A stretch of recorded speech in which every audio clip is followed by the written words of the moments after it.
रजनी को बचपन से ही पेंटिंग का बहुत शौक था। वो हमेशा से ही पेंटर बनना चाहती थी, पर उसके माँ और पिताजी ने उसको कभी भी इस चीज के लिए सपोर्ट नहीं किया और उसकी शादी नीरव से हो गई। नीरव रजनी को बहुत प्यार करता था, पर रजनी हमेशा चुपचाप ही रहती। वो इस शादी से खुश नहीं थी। वो ये शादी नहीं करना चाहती थी। उसे तो हमेशा से पेंटर जो बनना था। अपने इस सपने को वो नहीं पूरा कर पाई, इसलिए वो हमेशा उदास रहती थी। रजनी, बहुत ही बढ़िया फिल्म लगी है, कल देखने चले? नहीं जी, कल मुझे बहुत काम है, मैं नहीं जा पाऊंगी। अच्छा तो कोई बात नहीं, संडे को चलते हैं। देखिए, मुझे फिल्म देखना पसंद नहीं है। आपको जाना है तो चले जाइए। नीरव को मना करके रजनी वहाँ से चली जाती है और अपने बैग को खोलकर उसमें बंद पड़े ब्रश और कलर्स को देखकर रोने लगती है। रजनी, चलो ना कहीं बाहर खाने चलते हैं, कुछ तुम्हारी पसंद का। जी, मुझे नहीं जाना, मेरी तबीयत ठीक नहीं है।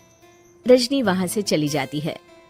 नीरव को समझ नहीं आता कि रजनी उससे इतना दूर क्यों रहती है। वो जब भी उसके साथ वक्त बिताना चाहता है, रजनी कोई ना कोई बहाना बना देती है। एक दिन घर पर कोई नहीं था। रजनी घर का सारा काम जल्दी से खत्म कर लेती है। घर पर अकेले होने के कारण वो सोचती है कि वो आज पेंटिंग करेगी।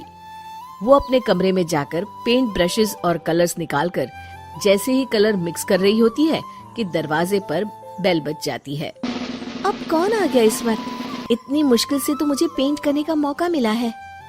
रजनी दरवाजा खोलती है तो उसकी सास अपनी सहेलियों के साथ खड़ी होती है और सब घर के अंदर आ जाते हैं। अरे बहू, सबको शरबत बनाकर पिला दे, बाहर तो बड़ी गर्मी है। उफ। जी। रजनी पेंट ना कर पाने से उदास हो जाती है। उसे गुस्सा भी आ रहा होता है कि उसने इस शादी के लिए हाँ क्यों कह दी। वो रसोई में जा रही होती है कि उसकी सास उसे रोकती है। बहू, सबके खाने का भी इंतजाम कर लेना, आज का लंच तो ये सब यहीं करेगी। हाँ। रजनी बिना कुछ कहे रसोई में चली जाती है। सबके लिए खाना बनाती है। सब खाना खाते हैं और रजनी घड़ी देखती है कि ये सब कब जाएंगे ताकि वो अपनी पेंटिंग कर सके। जब शाम होती है तब सब चले जाते हैं अपने घर। अरे बहू, सब तेरे खाने की तो बहुत तारीफ कर रहे थे, सबको बहुत अच्छा लगा खाना। आपको मुझे सुबह बताना चाहिए था ना कि आपकी सहेलियां आ रही हैं। पता भी है कितना वक्त लगा सारा खाना बनाने में। अरे बहू, तू ऐसे कैसे बात कर रही है मुझसे? तो और कैसे बात करूं? मैं इस घर की कोई नौकरानी नहीं हूँ कि इतना काम करूंगी। रजनी अपने कमरे में जाकर दरवाजा बंद कर लेती है। शाम को जब नीरव आता है तो उसकी माँ उसे पूरी घटना के बारे में बताती है। क्या रजनी ने आपसे इस तरह बात की माँ? हाँ, और पता नहीं उसे क्या हो गया है, शाम से बाहर भी नहीं आई है। मैंने तो कई बार आवाज दी, खाना भी नहीं खाया उसने। तू ही बात करके देख ले बेटा। नीरव अपने कमरे का दरवाजा खटखटाता है। रजनी, दरवाजा खोलो, मैं हूँ। रजनी दरवाजा खोलती है और फिर वापस जाकर अपने बिस्तर पर लेट जाती है।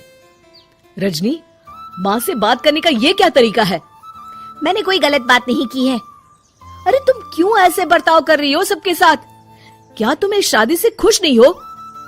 रजनी कुछ नहीं बोलती। अरे बताओ मुझे रजनी, क्या ये शादी तुम्हारी मर्जी के खिलाफ हुई है?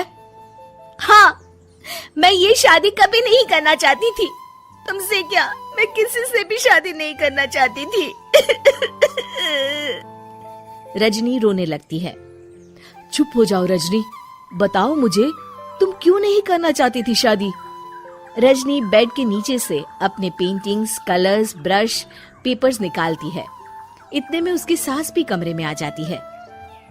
ये देख रहे हो, ये थे मेरे सपने। मैं पेंटर बनना चाहती थी, पर माँ पापा ने कभी सपोर्ट नहीं किया और मेरी शादी करवा दी। मेरे सारे सपने टूट गए। हर वक्त बस गुस्सा आता रहता है मुझे। मैं जानती हूँ कि आप लोगों की इसमें कोई गलती नहीं है, पर मैं क्या करूँ, मुझे समझ में नहीं आता।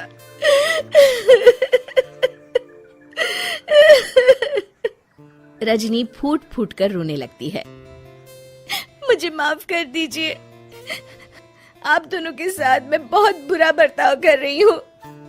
अरे रजनी बेटा चुप हो जाओ तुम। नीरव पानी लेकर आता है।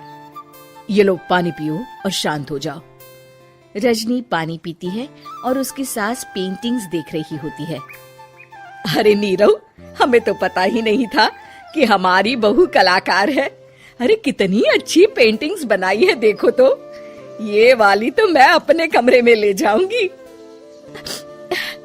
आपको ये पेंटिंग्स अच्छी लगी? अच्छी नहीं, बहुत अच्छी लगी। और तुमने हमें बताया क्यों नहीं? तुम जब चाहे पेंटिंग कर सकती हो रजनी। हम तुम्हारे सपनों को पूरा करने में तुम्हारा पूरा साथ देंगे। हाँ बेटा, हम कला की कद्र करते हैं। हम कलाकार तो नहीं, पर मुझे गर्व है कि मेरी बहू एक कलाकार है। रजनी, नीरव और सास तीनों हंस पड़ते हैं।